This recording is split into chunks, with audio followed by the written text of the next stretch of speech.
In 1981, the Philadelphia Eagles took the field as champions of the NFC.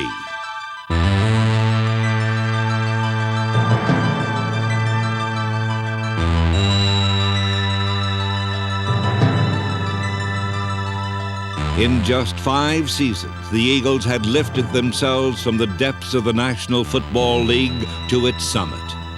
The Eagles had worked hard to earn their championship. Now they eagerly awaited the opportunity to defend it. We are a veteran team now. We're no longer, the free agents and the 7th-round draft choices and the nobodies that they've been trying to call us for the last few years. We're not that anymore. We're a veteran team, we're an experienced team, and we can handle this type of stuff. We prepare to win, we expect to win.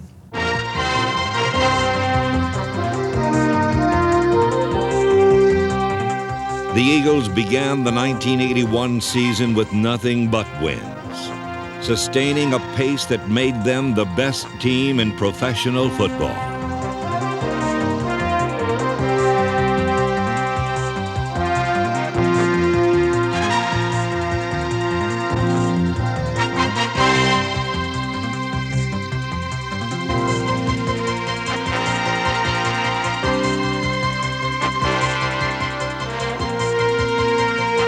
Becoming a champion is one thing.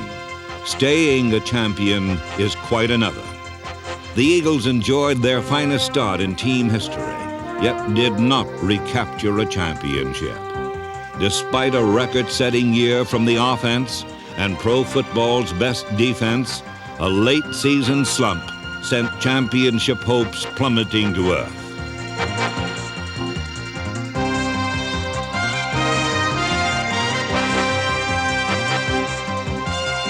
It was the worst of times, the best of times, high times, hard times.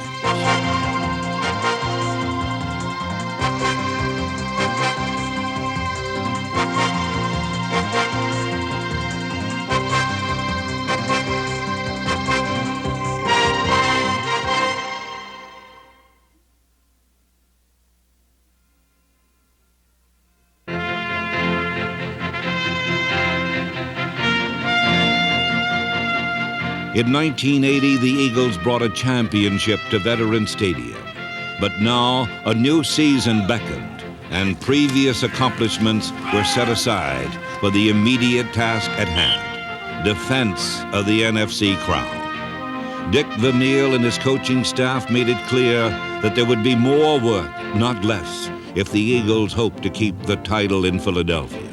All right, guys, defensive team is up, guys. The big thing is get out there right off on that first series and let them know who you are and why we're here today, to get after their ass. Let's go, come on.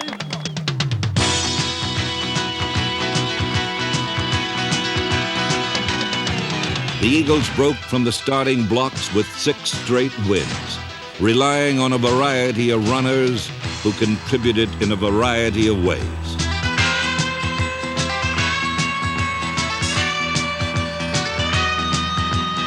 Fullbacks Perry Harrington and Booker Russell blended with halfbacks Billy Camfield and Louis Giamona, number 33, to form an efficient backfield contingency.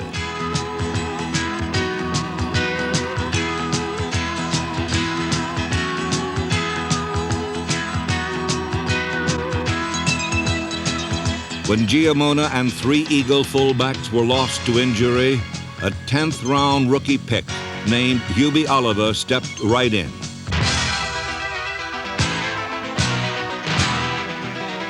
It was Oliver up the middle and Camfield through the air as number 37 enjoyed his finest year as a receiver out of the backfield.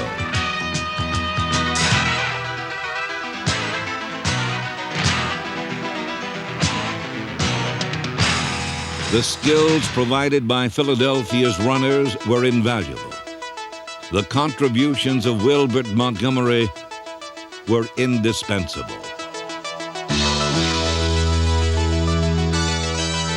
Montgomery's 1,400 yards made him the club's leading rusher for the 4th straight year. He caught nearly 50 passes and led the team in touchdowns. in a Philadelphia offense that usually cooks opponents slow and easy over a low flame, Wilbert Montgomery is one Eagle who can burn teams with a big play.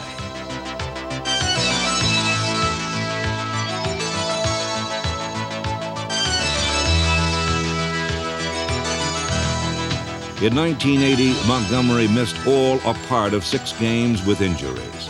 This season, he was absent only once. The reason was simple.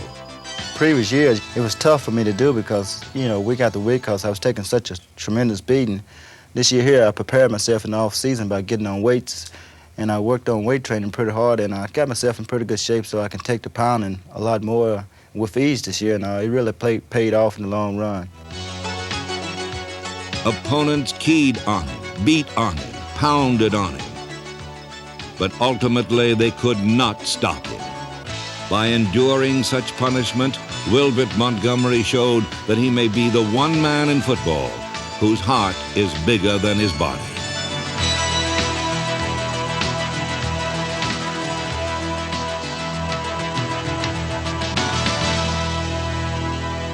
Montgomery ran behind the offensive line of Morris, Walters, Sizemore, Baker, Perot, and Kenny, a unit that pass-blocked with equal efficiency.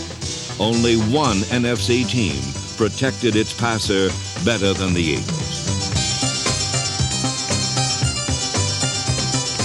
Behind the shield, quarterback Ron Jaworski turned to some familiar names. Number 85, wide receiver Charlie Smith, logged another solid performance in 1981.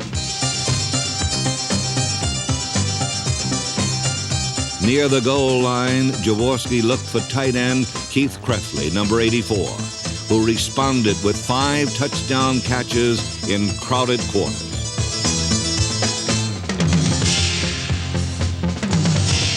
Philadelphia's biggest pass target was also its best. Number 17, Harold Carmichael finished the 81 campaign with 1,000 yards and a team-leading 61 receptions. With these totals, Carmichael became the 9th leading receiver in NFL history. This, then, was the Eagle offense, a unit that made many contributions in the early games, particularly during 2 wins in prime time. The first came on a Thursday night in Buffalo, where the pride of nearby Lackawanna came home and made good. Ron Jaworski fired 2 touchdown passes as the Eagles knocked off the previously unbeaten Bills 20-14. 2 weeks later at Veterans Stadium, the primetime foes were the Atlanta Falcons. In 3 previous meetings, the Falcons had won, but that string was snapped thanks to 3 field goals by kicker Tony Franklin and a clutch catch from Charlie Smith. Jaworski is back. He's being chased. He unloads, going deep down the far side. A diving catch, and then the ball is caught, but they say he had possession. Touchdown, Charlie Smith. The Eagle defense took over and did not allow the conference's highest scoring team a single touchdown.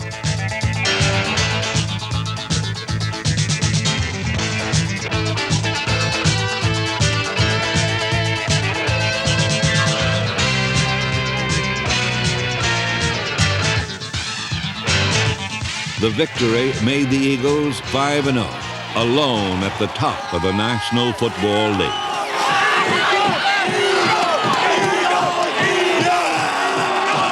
It's fun being the head rooster, per se. It's fun being the guy that everybody doesn't like. Before we used to go in the games, everybody said, oh, them Eagles, they're tough. And they're nice guys, they used to beat us. And we'd go home and say, oh, we played them tough, but we lost. But now it seems everybody doesn't like the Eagles anymore because we're winning. And hey, I like being the head rooster in the hen house. Philadelphia burst a few more balloons in Week 6 with the 50th win of the Dick Vermeil era, a rout of the New Orleans Saints.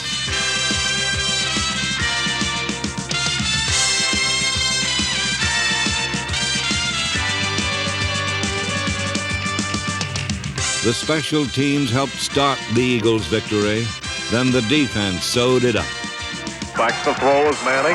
He's looking. He's swung down. The football comes loose. It's picked up by LeMaster. 35-30, 25-20, 15-10, 5. Touchdown, French LeMaster. The league-leading Eagles now stood at 6-0, the best start in team history.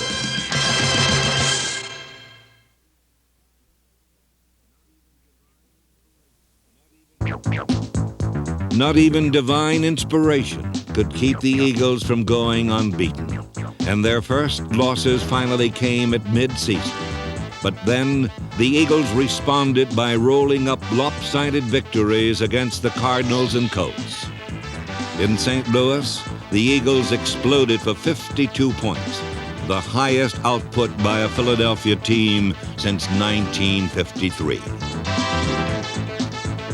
A week later, Eagle punter Max Runniger did not have to kick once, as Philadelphia racked up nearly 600 yards in total offense and a team record 34 first downs. It all meant an easy 38-13 victory over the Colts.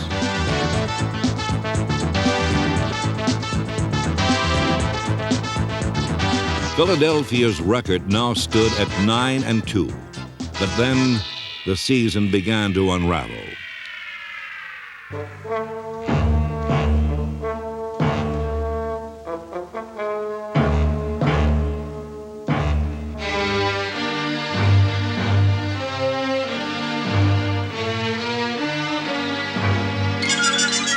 A bitter loss to the Giants, a setback against the Dolphins, and suddenly the Eagles, the team that hadn't lost, was the team that couldn't win.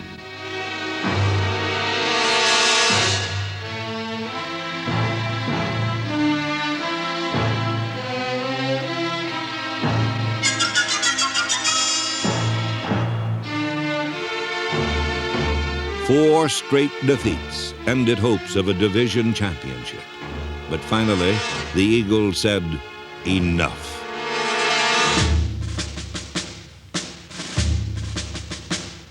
In the last week of the season, Philadelphia assured itself of its fourth straight trip to the playoffs with a dismantling of the St. Louis Cardinals.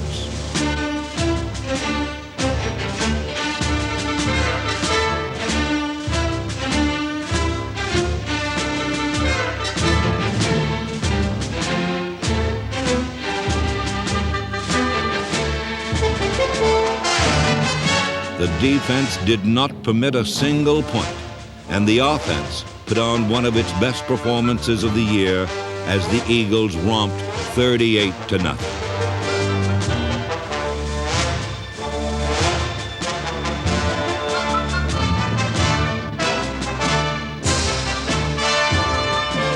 The regular season was over.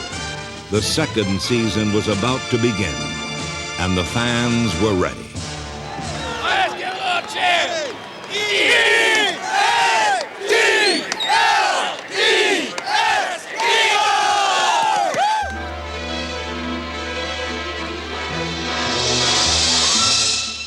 On a cold and drizzly December day, the Eagles hosted the New York Giants in the first round of the playoffs.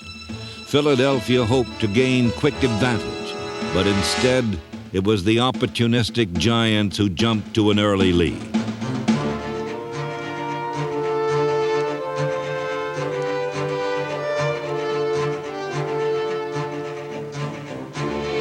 The Giants up 20-0 here in the first quarter. Unbelievable. But you can't blame the offense today. They have only been on the field for 3 plays and a punt. So their comeback ability will be tested here in this wild card playoff game at the Vet. The Eagles could easily have folded, but did not, as they began to carve a path through the rugged New York defense.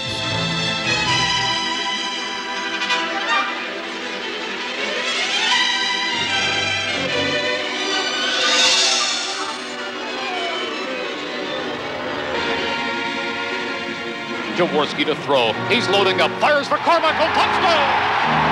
Harold Carmichael. Jaworski right on the money. Jaworski looking over the defense, sets Trefley in motion to the far side. He gives off to Montgomery, who comes across the 5, breaks a tackle and runs in. Montgomery runs in for the touchdown. Philadelphia scored 3 touchdowns, but it was not enough. The Giants won, putting an abrupt ending to the Eagles season.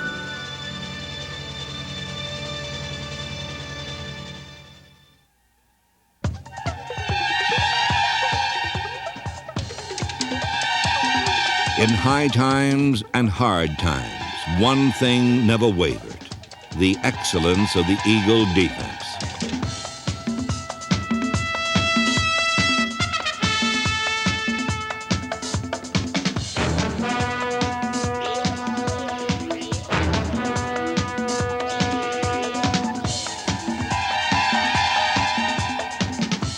For the second straight year, Philadelphia boasted the best defense in the NFL, allowing the least yards and fewest points. The key to their success lay in the concept of team defense, where all hands contributed. I've got 20 guys on the roster, defensive players, and I've got 20 interested defensive players from the standpoint that they get to play, and they know that they're going to be spotlighted sometime during the afternoon. So that's a great benefit, and I think that that's helped us more than anything.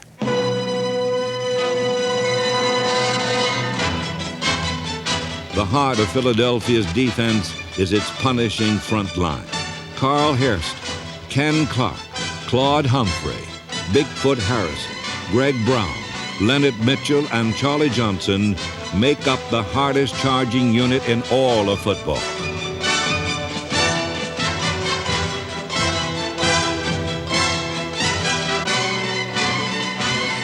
And our defensive line set the tempo. There's times where I find myself running as hard as I possibly can trying to catch Carl Harrison, who is the defensive end, who's outweighs me by 50 or 60 pounds. And it's just the intensity of our defensive line getting to the ball makes it really exciting for everybody else to be part of.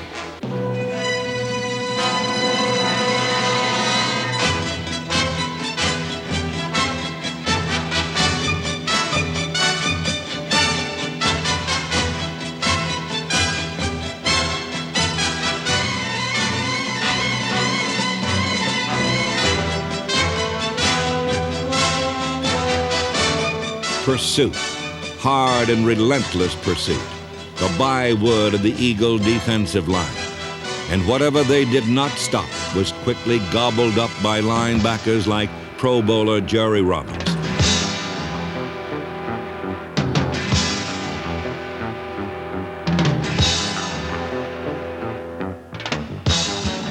Joining Robinson was the unit's coach on the field, crafty veteran John Bunting, number 95. Bunting shared the left side with Reggie Wilkes, number 51, while inside, Al Chesley faced the challenge of filling the big shoes of Eagle great Bill Berkey. Chesley responded by leading the team in tackles. And then there was the all-pro performance of one of the team's most dependable players, number 55, Frank LeMaster. In 1981, LeMaster finally shed the underrated tag, played the best football of his career, and was named to the Pro Bowl. Even on a great defense, LeMaster's performance was something special. Behind the front seven was a mean and stingy Eagle secondary. They gave up fewer yards and gave out more hard licks than any other unit. To the Eagle defensive backs, every play was a personal challenge to their skills. I'm a long range. Everybody's going to see what I do. If he catches it, everybody's going to say, number 46, they caught it on him. But if I knock it down, everybody's going to say, boy, that guy can really play.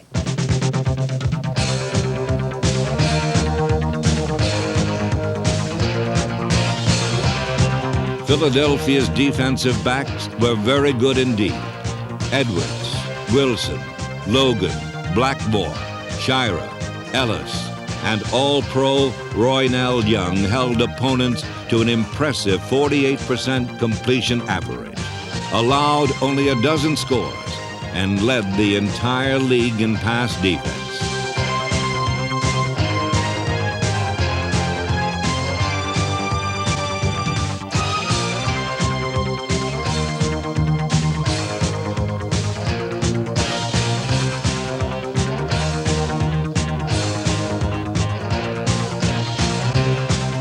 Over the last 5 years, the Eagle defense has been the most miserly in football, and it expects to be just as good in 1982 as the team prepares to reclaim its title to a championship.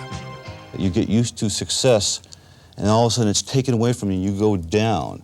Well, we can come right back up again. The Eagles' philosophy under Dick Vermeil has been total team commitment to get the job done. And, you know, we're a we team. We're not an I team, and no question we are a solid football team. Anyone who questions the ability of the Philadelphia Eagles needs only to look at the numbers. Over the last 4 years, only 2 other teams have posted better records. Only one other team has made the playoffs as many times, and no team can equal the accomplishments of the Eagle defense.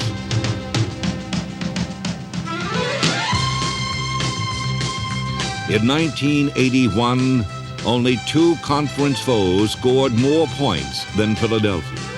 The Eagles' rushing output was their highest in 22 years.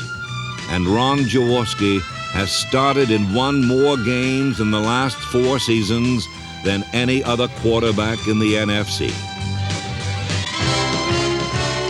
Shed no tears for these Eagles.